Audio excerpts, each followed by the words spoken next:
Boa noite. Santos vai contar com a parceria de uma gigante da tecnologia para projetos nas áreas da educação e inovação, entre outras. O acordo com a Amazon foi oficializado ontem. A parceria foi assinada pelo diretor-geral de Serviço Público para a América Latina, Canadá e Caribe da Amazon Web Services, Jeffrey Kratz, e o prefeito de Santos, Paulo Alexandre Barbosa. O acordo vai permitir o uso de tecnologia de computação de nuvem, desenvolvida pela empresa norte-americana, líder mundial nesse segmento.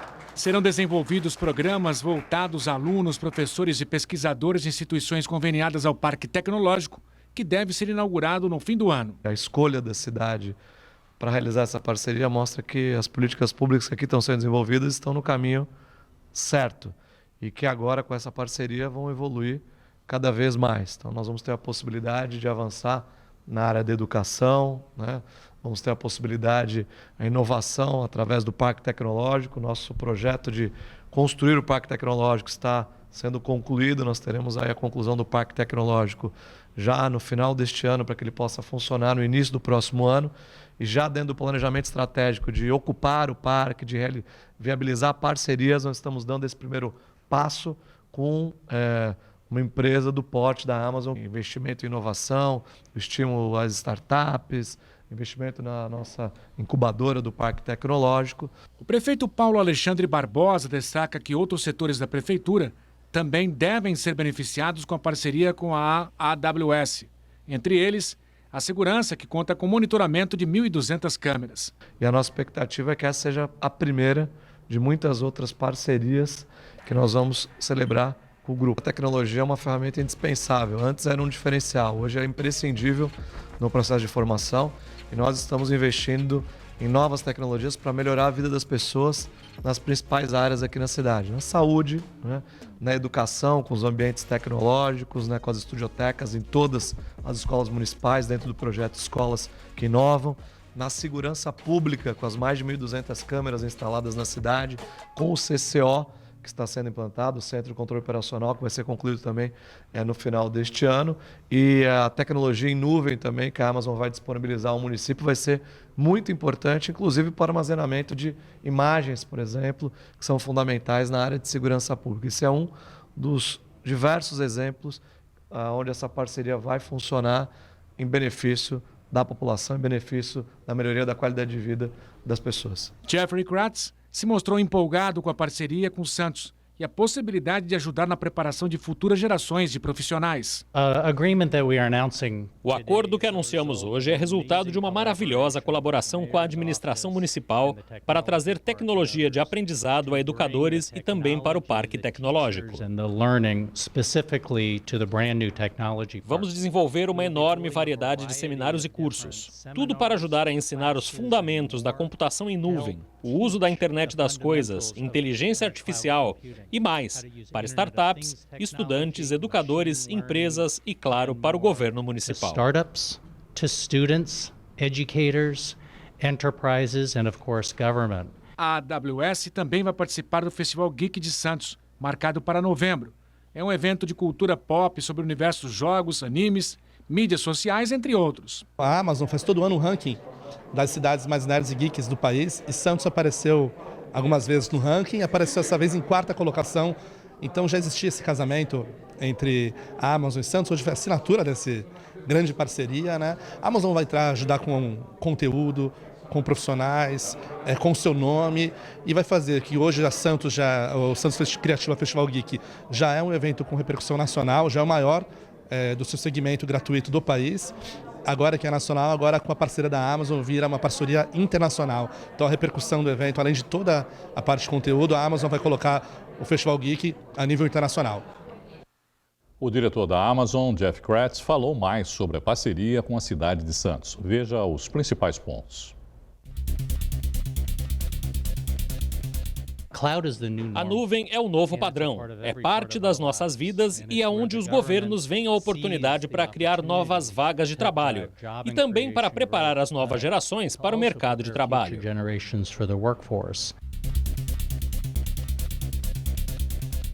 Teaching for students that are inspired Educar jovens estudantes nessa área é inspirá-los a criar o próximo Airbnb, o próximo Netflix e muito mais. Essa transição na educação aqui em Santos é um ponto fundamental do que buscamos contribuir com o Parque Tecnológico.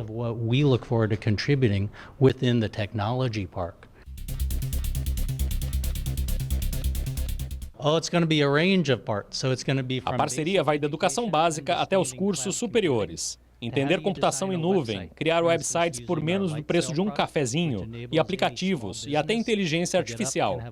Para os governos, ajudamos a desenvolver meios eficazes e mais criativos de se comunicar com os cidadãos.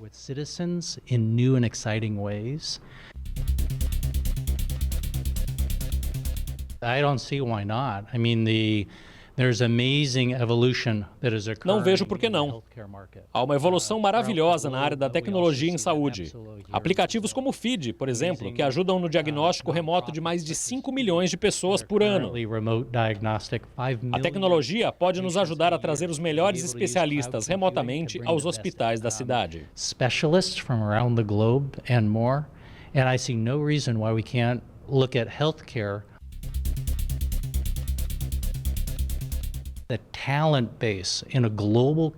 A base de talentos e a expectativa de crescimento econômico em vários níveis é a parte fundamental do porquê termos escolhido Santos como parceira. O tempo continua chuvoso nesta quinta-feira em toda a Baixada Santista. Confira na previsão do tempo.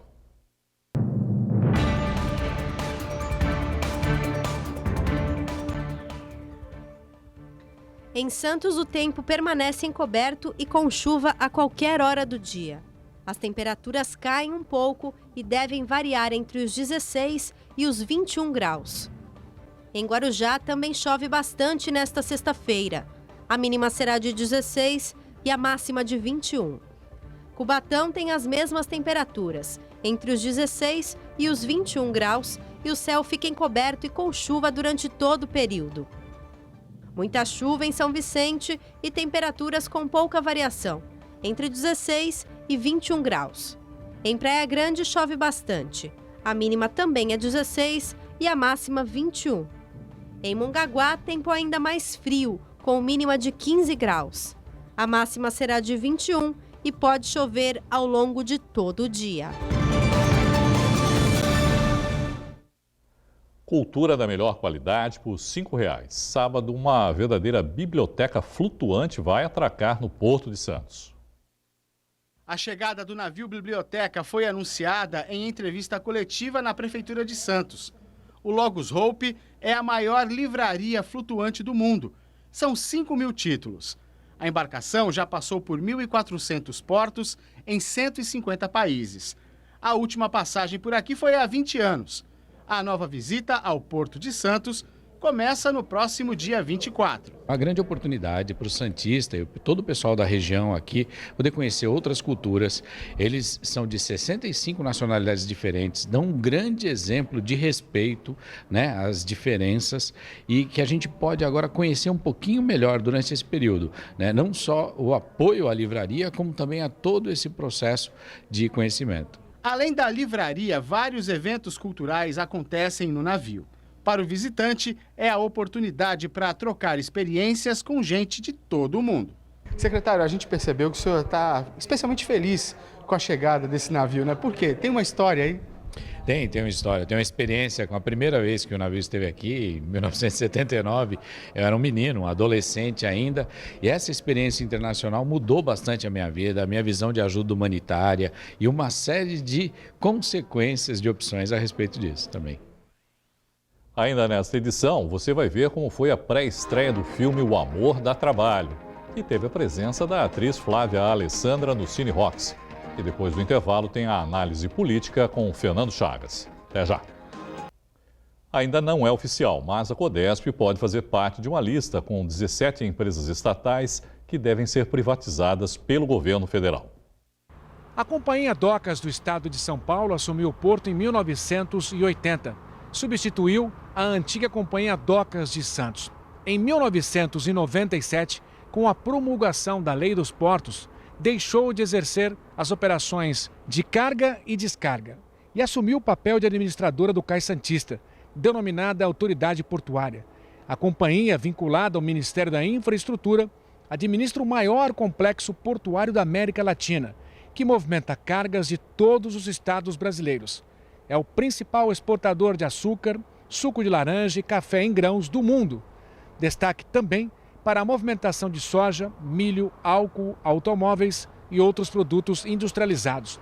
O porto ocupa uma área de quase 8 milhões de metros quadrados e tem 55 terminais marítimos e retroportuários nas duas margens, direita no município de Santos e esquerda lá no Guarujá. Carlos Lopes para Santa Cecília TV. Quarta-feira é dia de análise política aqui no Caderno Regional. O convidado de hoje é o cientista político Fernando Chagas. Chagas, boa noite, seja bem-vindo mais uma vez aqui ao Caderno Regional. O governo, o país tem hoje 130 empresas estatais, que me parece um número um tanto quanto absurdo, né, Chagas? O ministro Paulo Guedes anunciou hoje que dessas 130, 17 devem ser privatizadas, provavelmente, quer que seja até o final do ano. Se depender do presidente, ele disse que queria que uma por semana, que a gente sabe que, óbvio, isso não vai ocorrer.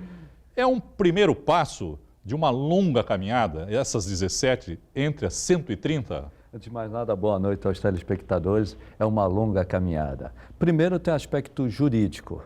Vai precisar ter uma lei geral, que já existe, ou vai ter que ter uma lei específica? Isso vai ser definido pelo Supremo Tribunal Federal. Acredito, devido à situação econômica e financeira do país de uma forma geral, principalmente o poder público, o STF deve dar uma solução mais econômica e financeira. Não precisa de leis específicas, precisa apenas de uma lei geral, que aliás já existe, é dizer que esta lei é constitucional, e começar a privatizar. Só que começar a privatizar não é do dia para a noite. Não é tão simples quanto parece. Não. Né, até um governo que foi chamado privatizante do FHC, do Fernando Henrique Cardoso, teve dificuldades. E era um governo que tinha uma linha de privatização e um planejamento para a privatização. Este governo não tem. Ele fala em privatizar, mas não sabe muito bem como vai fazer isso. Então, isso cria também, além de um problema jurídico que eu já disse, cria um problema no negócio. Como que alguém vai adquirir uma estatal que pretensamente é rentável, porém eu não tenho definido como vai ser feita essa privatização. O governo já falou em privatização, fusão e extinção dessas 130 estatais. O governo vai ter força para fazer isso, Chagas? E uma outra pergunta que eu já emendo para você. O que acontece com os funcionários dessas empresas? No caso de extinção, os funcionários vão ser indenizados e, infelizmente, vão ser demitidos. Voltam para o mercado de trabalho. Voltam para o mercado de trabalho. A fusão vamos fazer a união de duas empresas e depois vender ou mantê-las. E, logicamente, alguns funcionários também serão... Vai ter enxugamento, com certeza. Enxugamento, até porque hoje o Estado não aguenta o peso dessas estatais, muito delas, a maioria, com certeza, a maioria é ineficiente e deficitária. E se fizer realmente a privatização, quando faz a privatização, vender a empresa para um particular, o particular também vai fazer A princípio, os funcionários vão, mas obviamente depois há um enxugamento também. Enxugamento. A iniciativa privada tem uma maneira diferente de tratar, de pensar. Eu vejo necessária essa privatização, porém vejo muitas dificuldades jurídicas e também de negócio econômica para colocar. O prazo de 6 meses, como o Paulo Guedes, é muito otimista, né? E o importante é que esses recursos devem entrar para o caixa do governo federal, para o governo federal abater momentaneamente a dívida que nós temos. A nossa dívida hoje está em 80% do PIB, é um endividamento muito alto. Então tem que diminuir. Agora, não adianta só vender as estatais, que tem que vender, no meu modo de entender, colocar o dinheiro em caixa, mas também o governo não ter um trabalho de diminuir a sua dívida pública gradativamente. Isso já está sendo feito com a Previdência, né, com a reforma da Previdência. Então, se vende empresas estatais, em tese ineficientes e deficitárias, pega esse dinheiro, diminui o endividamento e o governo começa a gastar menos daqui para o futuro. Acho que a grande vantagem é que para de gastar. Né? Para de gastar. Fecha um pouco a torneira, pelo menos, né? Isso. Agora, eu dei uma olhada nessa lista de 17 empresas, tem lá empresas que a gente conhece, mas Mas também tem empresa que a gente nunca nem ouviu falar e não sabia nem sequer que existia, não é, Chagas? Isso. E que existe, que tem funcionários e que geram despesas. Mas entre essas 17 está uma que é muito conhecida, principalmente de nós que moramos aqui, a Codesp. A Codesp. Quais são as vantagens e desvantagens que essa privatização pode trazer para a nossa região? A Codesp, Chagas? quando falou, vamos privatizar a Codesp, eu achei estranho. Mas como vai privatizar a Codesp? Se os arrendatários do porto são particulares, em tese... Já são privatizados de alguma maneira. Né? Em tese e na prática, já estão privatizados. Aí eu fui verificar e entendi. A intenção deles, na realidade, é abrir o capital. A Codesp se tornar uma sociedade anônima com o capital para que o particular adquira na Bolsa de Valores. Lança... Isso. Primeiro, abre o capital, Sim. se torna uma SA, coloca as suas ações ordinárias e preferenciais na Bolsa de Valores, da B3, antiga Bovespa, e também inscreve no Conselho de Valores Mobiliários. Abre o seu capital. É mais ou menos um modelo que tem em Roterdã. Em Roterdã, 60% pertence ao município, 60% das ações pertencem ao município, 40% ficam com os particulares. Só que aqui não seria com o município, eu gostaria que fosse com o município, fica com a União Federal. E o sistema de Roterdã funciona muito bem. Como que alguém vai comprar uma ação da Codesp? A Codesp ali, ela vai ter um valor de mercado em suas ações no momento que ela se tornar uma empresa rentável, porque ela vai administrar e cobrar os seus serviços automaticamente com mais eficiência e tendo uma rentabilidade maior, com os arrendatários todos ocupando o porto, ela vai ter uma lucratividade. A Codesp continua sendo administradora do porto, é isso? Continua administradora. E administrando esses terminais que já são privados, como você já falou. Agora, quem assume nesse caso, por exemplo? Vamos privatizar. Alguém compra a Codesp, é isso? Não, compra as ações. Compra as ações e o majoritário passa a ser quem... O majoritário, aí tem duas maneiras. O majoritário pode ser a própria União, o majoritário podem ser União, Estado e município, e o majoritário pode ser o particular. Eu acredito que vai usar o mesmo sistema de Roterdã. 60% ou 51% pertence ao Estado. Continua sendo majoritário. União, majoritário e os demais vão e tem a prestação de serviço. Você cria uma diretoria executiva, no caso, por exemplo, que vai administrar. Conselho fiscal, isso mesmo. Como funcionam as empresas privadas? Né? Ela vai ser uma SA, uma empresa mais ou menos, só que com um objeto diferente. A Petrobras é uma SA. A Petrobras vende combustível e distribui combustível. Mas tem um conselho lá diretivo que administra a empresa. A Codesp, ela teria, sim, a venda de seu serviço e a administração do porto. Uma outra questão que se levanta em relação a isso é sobre o pagamento do IPTU. Como é que está a situação hoje de pagamento de IPTU e como ficaria no caso da privatização, Chagas? Nesse caso, os arrendatários do porto que, vamos dizer, alugam. Na realidade, o arrendatário, o que ele faz? Ele aluga uma área do porto para exploração econômica. Um particular, quando arrenda uma área do porto para exploração econômica, ele deve pagar o IPTU e ISS. Quanto ao IPTU, ele foi decidido definitivamente pelo Supremo Tribunal Federal.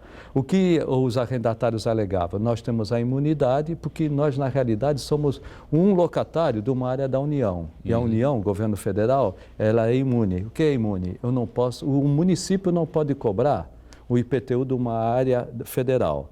Só que essa área federal, na realidade, não foi considerada imune. Por quê? Porque ela é considerada domínio útil. Domínio útil que eu posso? Eu posso explorar economicamente. Se eu posso explorar economicamente, o Supremo Tribunal decidiu definitivamente que os arrendatários do porto particular têm que pagar o seu tributo. A Codesp não.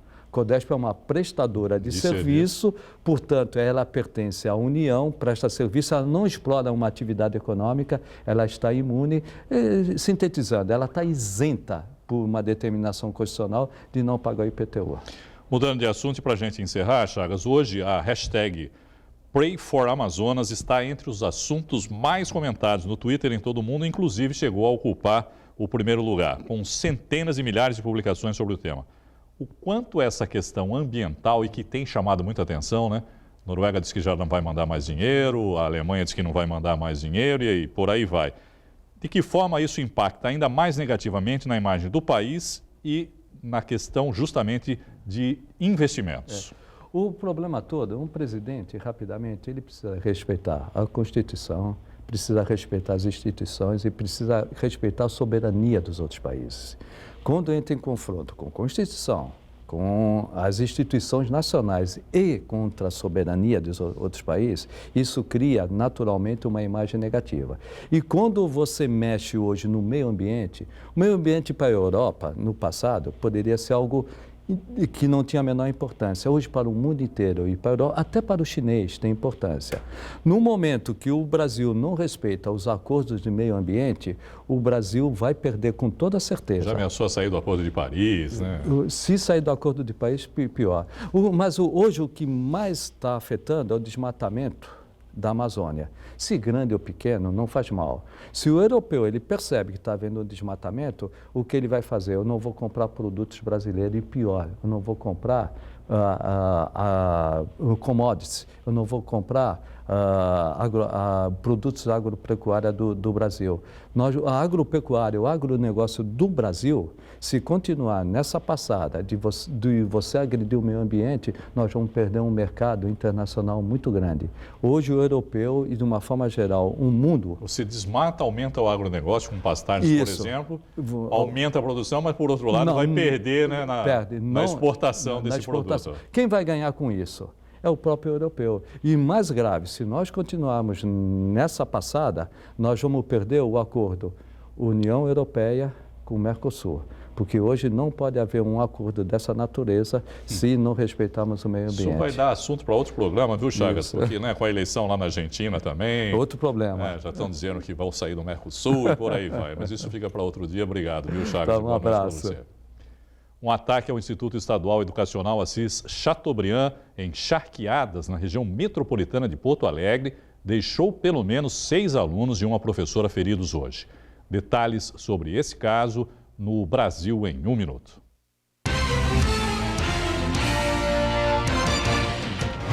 O criminoso que usou uma machadinha é um adolescente, informou a Secretaria Estadual de Educação. De acordo com a Brigada Militar, ele fugiu e está sendo procurado.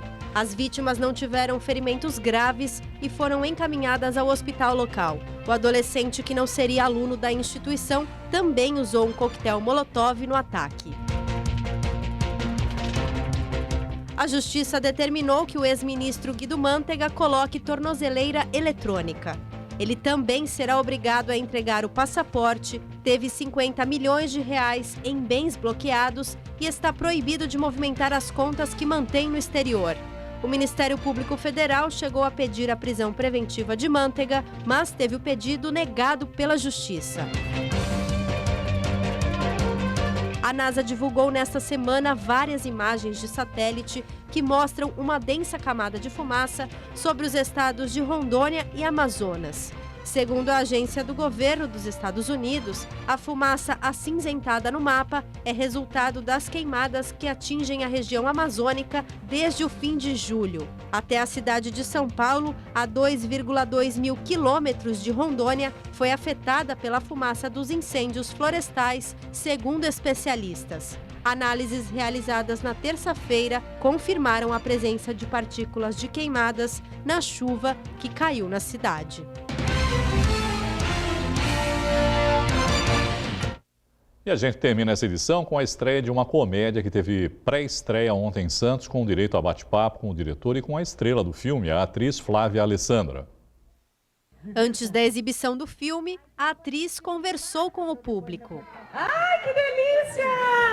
É uma comédia deliciosa para a família toda, então aproveitem, divirtam-se. Lembrando assim que é muito importante para a gente o primeiro fim de semana. A gente estreia dia 29, então vamos fazer uma corrente aí para todo mundo divulgar, postar e lembrar as pessoas para a gente praticar e fortalecer o nosso cinema nacional. A sala ficou lotada. O clima que a gente tinha no set, nos bastidores, é o que a gente retrata na tela.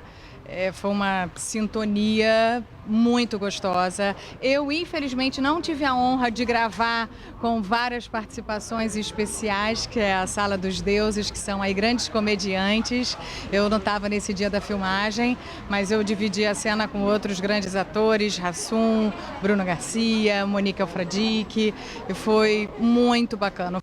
Em O Amor Dá Trabalho, Anselmo, interpretado por Leandro Hassum, é um preguiçoso funcionário público que no dia de sua morte aceita uma missão para não ir para o inferno. Unir os ex-noivos Elisângela, interpretada por Flávia Alessandra, e Paulo Sérgio, papel de Bruno Garcia, separados há 12 anos. Porém, a boa ação custará algo que ele nunca fez na vida: trabalhar. No elenco também estão Monique Alfradique e Felipe Torres, como Fernanda e Dandan. Que cheiro é esse? Senso é doido. O filme marca a estreia do diretor Ale Machado na direção de longas-metragens em live action. Ele também participou da sessão especial de pré-estreia. Comédia, para mim, sempre foi o jeito de contar histórias. Fazendo animação, tudo que eu fiz sempre foi comédia. Então, Osmar, a primeira fatia do Pão de Forma, é uma série de comédia para a família, que o Hassum fazia uma baguete, né? O Bugiganga é uma comédia também, de ficção científica. Então, comédia sempre foi meu jeito de contar histórias. A edição de hoje fica por aqui. Você continua bem informado acessando santaportal.com.br. Uma boa noite a todos e até amanhã. Tchau.